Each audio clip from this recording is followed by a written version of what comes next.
ఉన్నాయి మనకి ఆల్రెడీ. ఇవాళ కృష్ణా నుంచి నార్త్ వేల ఒక మాన్సూన్ ఉంది, south of AP other monsoon ఉంది. సో ఆ సౌత్ ఆఫ్ అదర్ ఏపీలో వచ్చే మాన్సూన్కి ఎలా ప్రిపేర్ చేస్తున్నారు సార్? మీరు ఆల్రెడీ శాంక్షన్ చేశారు వర్క్స్. ఆ శాంక్షన్ వర్క్ రెయిన్స్ పడ్డ తర్వాత చేశారు. ఇక్కడ రెయిన్స్ పడకముందే చేయడానికి కావాల్సిన ఇన్ఫ్రాస్ట్రక్చర్ క్రియేట్ చేయాలి. Where is Rayalaseema, Nellore and Prakasam. Sir అవి కూడా తెప్పించాం సార్, అవి కూడా శాంక్షన్ చేసాం. పార్ట్ ఆఫ్ దిస్ వీళ్ళు ఇంకా కమ్యూనికేట్ కాలేదండి collectors. yes sir, we will like the CS just mentioned sir, a GO as soon as I issue today or tomorrow I will there is no tolerance collectors ki. We are on it sir, we will review, we will do what is required. Already minister గారు review చేశారు, కొంచెం తర్వాత మీరు feedback తీసుకోండి. అలాగే sir. yes ఇప్పుడు కలెక్టర్స్కి అందరికీ ఈ సబ్జెక్ట్లో రెండు విషయాలు మెయిన్గా మనకు. ఒకటి, ఈ నేచురల్ రిసోర్సెస్లో first sand issue and mineral wealth. All కలెక్టర్స్కి ఒక విధంగా చెప్పాలంటే it is an opportunity, it is a challenge. మీరు సరిగా హ్యాండిల్ చేయకపోతే you will get bad name. మీరు బాగా ఆపరేట్ చేయగలిగితే ఒక మంచి పేరు వస్తుంది, గవర్నమెంట్కి వస్తుంది, మీకు వస్తుంది. There is no tolerance, zero tolerance on free sand. నేను డిప్యూటీ సీఎం ఇద్దరం కూడా చాలా స్పష్టంగా చెప్పాం. We are making again defective policies ఉండి మీరు ఫంక్షనాలిటీలో ఇబ్బంది వస్తే చాలా సమస్యలు వస్తాయి. నేను అదే మన మైన్ సెక్రటరీ గారితో, మీనా గారితో రివ్యూ చేసినప్పుడు చెప్పాను. దీన్ని ఫర్దర్గా ఇంప్రూవ్ చేయమని కూడా చెప్పాను. దెర్ ఆర్ 3 కాంపోనెంట్స్ ఇక్కడ. ఒకటి కన్జ్యూమర్. కొన్ని ప్రాంతాల్లో కన్జ్యూమరే నేరుగా పోయి తీసుకోగలుగుతాడు, ఎక్కడ చిన్న చిన్న చెరువులు ఉన్నా లేకుంటే ఇంకోటి కానీ ఉంటే. విశాఖపట్నం ఒక ఎగ్జాంపుల్. విశాఖపట్నానికి శాండ్ రావాలంటే అది నేరుగా శ్రీకాకుళం నుంచి కానీ లేకపోతే గోదావరి నుంచి వెళ్ళాలి. ఇక్కడ మెయిన్ 3 కాంపోనెంట్స్ మనం ఏమన్నామంటే చాలా స్పష్టంగా చెప్పింది. ఫ్రీ శాండ్ ఇస్తున్నాం. కాస్ట్ ఆఫ్ ఎక్స్లవేషన్ ఎక్కడ మీరు తీశారో మళ్ళీ మెయిన్ సెంటర్కి తీసిపెట్టడం కాదు, మెయిన్ రోడ్డు దగ్గర నియరెస్ట్ రోడ్లో అక్కడే పెట్టాలి శాండ్ రీచ్.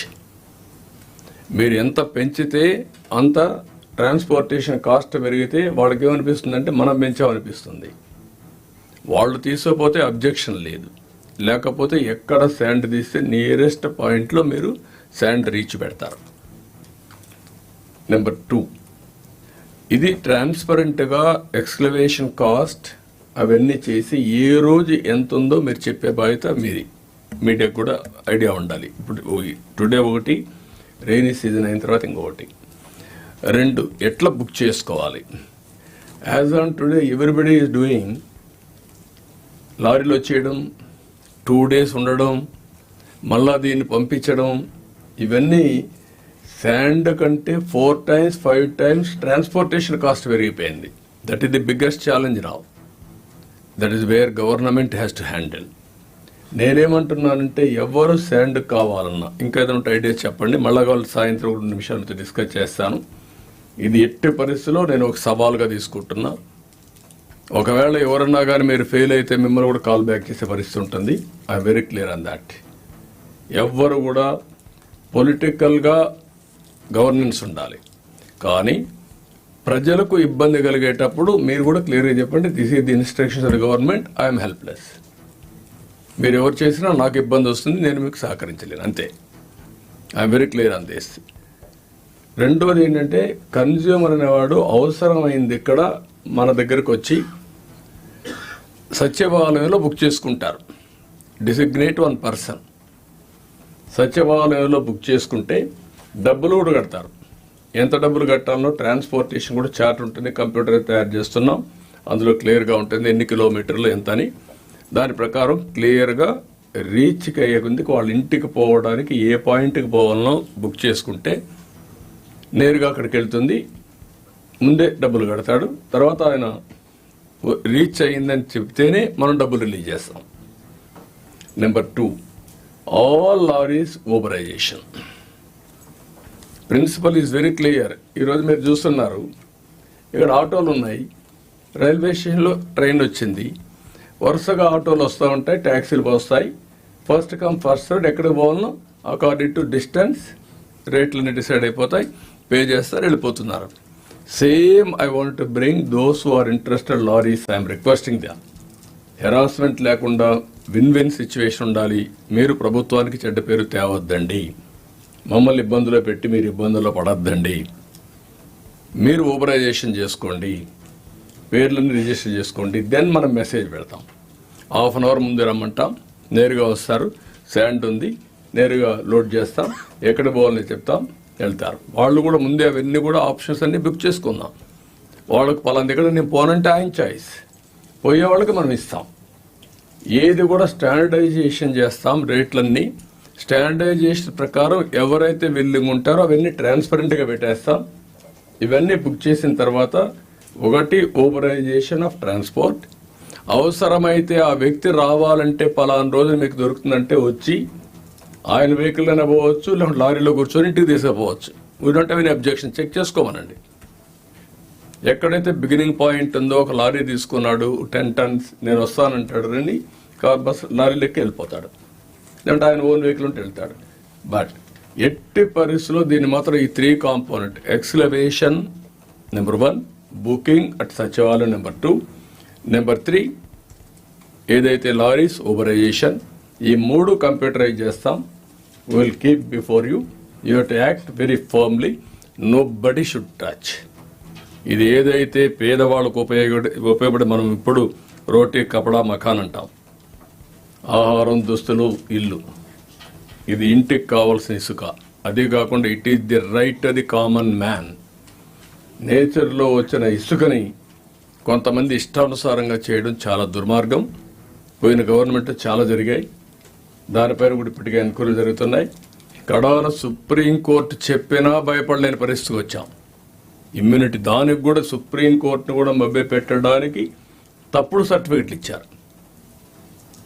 ఒక విషయం మీరు గుర్తుపెట్టుకోవాలి, టెక్నాలజీ ద్వారా ఇన్వెస్టిగేషన్ చేస్తే అన్నీ దొరుకుతారు, ఎవడో తప్పించుకోవాలండి. అందుకే చెప్తాను, శాండ్ విషయంలో కూడా నో కాంప్రమైజ్. చాలా ఇర్రెగ్యులారిటీస్ వచ్చాయి. ఇప్పటికే అక్కడ కన్సర్న్ ఆఫీసర్ పైన యాక్షన్ తీసుకోమన్నాం.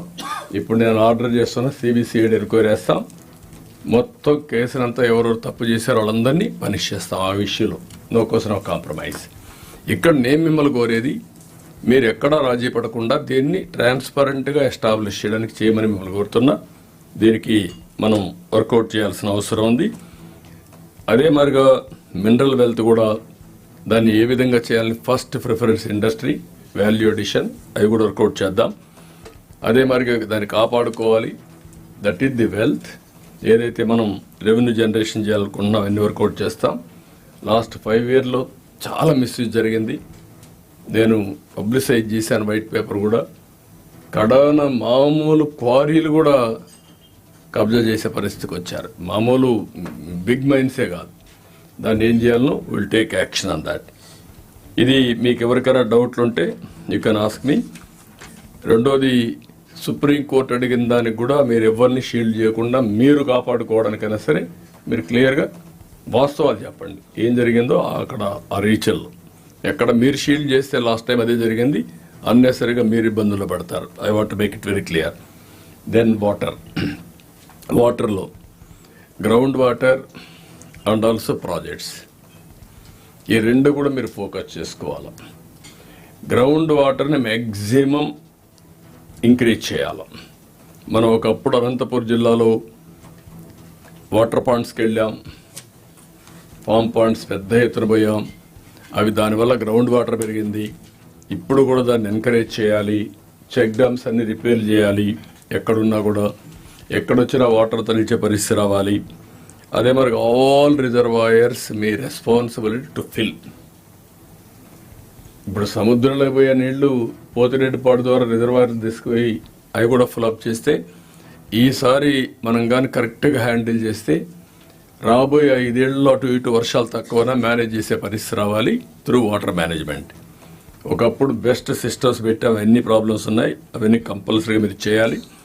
ట్యాంక్స్ అన్నీ కూడా ఫిలప్ చేయాలి. ఆల్ ట్యాంక్స్ నేచురల్గా వచ్చే వాటర్ వస్తుంది. చిన్న చిన్న డైవర్షన్లు కావాలంటే ఇవ్వండి, లేకుంటే కెనాల్ ద్వారా వచ్చే వాటర్ ఫిలప్ చేయండి. అల్టిమేట్ క్యాలిక్యులేషన్స్ కూడా పెట్టుకోండి. ఇప్పుడు మీరు అన్నీ ఫిలప్ చేసేసి గ్రావిటీతో వచ్చేటి పర్లేదు, కాస్ట్ పెట్టి ఫిలప్ చేసి రేపు వర్షం వస్తే మళ్ళా నీళ్ళు సముద్రంలో పోతే అది వేస్ట్ ఆఫ్ మనీ. ఆ క్యాలిక్యులేటివ్గా డిపార్ట్మెంట్లో మీరు మాట్లాడుకొని టైం ఎంత ఉంది, వాటర్ ఎంత ఉంది, హౌ టు ఫిల్ ఇది మొత్తం ఎడ్ చేయాలి. ఆ ఎక్సర్సైజ్ మీరు చేయండి. అదే మరి ఆల్ ట్యాంక్స్ని మీరు ప్రొటెక్ట్ చేసుకోవాలి. ఒకసారి మీరు కూడా సర్ప్రైజ్ ఇన్స్పెక్షన్ చేయండి. అక్కడి నుంచి ఆల్ ప్రాజెక్ట్స్లో I'm asking you be clear, maintenance is very very important. Even gates grease వేయలేకపోయాం. వీఆర్ ఫీల్ కడాన గేట్స్ పెట్టడానికి డబ్బులు ఇవ్వలేకపోయింది గవర్నమెంట్. ఒకసారి గేట్స్ పెట్టిన తర్వాత మళ్ళా కొట్టుకొని పోతే డబ్బులు లేకపోతే కూడా రాలేదు. గేట్లు పెట్టడానికి కాంట్రాక్టర్ రాలేదు. అలాంటి దౌర్భాగ్యమైన పరిస్థితులని చూసా. నాకు I want to be very clear, ఎక్కడైనా సరే ఒక గేటు కానీ కొట్టుకొని పోతే ఆ concern AE will be automatically deemed suspension. No question of compromise on that is responsible to maintain. ఎవరు అక్కడ మిస్బిహేవ్ చేసినా చాలా ఫర్మ్గా ఉంటాం. మొన్న కూడా ఒక సంఘటన జరిగింది. ఒక రోడ్డు ఒకటి ఓపెన్ చేయమంటే అంద్రినీవా పర్మిషన్ తీసుకొని డిలే చేశారు. అతని డిలే వల్ల అంద్రినీవా ఆపరేషన్ ఒక 4-5 రోజులు లేట్ అయింది. ఇవన్నీ కూడా ఎక్కడ టాలరేట్ చేసే పరిస్థితి ఉండదు. వాళ్ళు కూడా డిసిప్లిన్గా ఉండమనండి, మనం కూడా వాళ్ళకి హెల్ప్ చేద్దాం. బట్ వైలేషన్ లేకపోతే మేమేమన్నా చేస్తామంటే మాత్రం కుదరదు. ఆ విషయం మీరు చేయాల్సిన బాధ్యత మీ అందరి పైన ఉంది. అక్కడే పడిందా?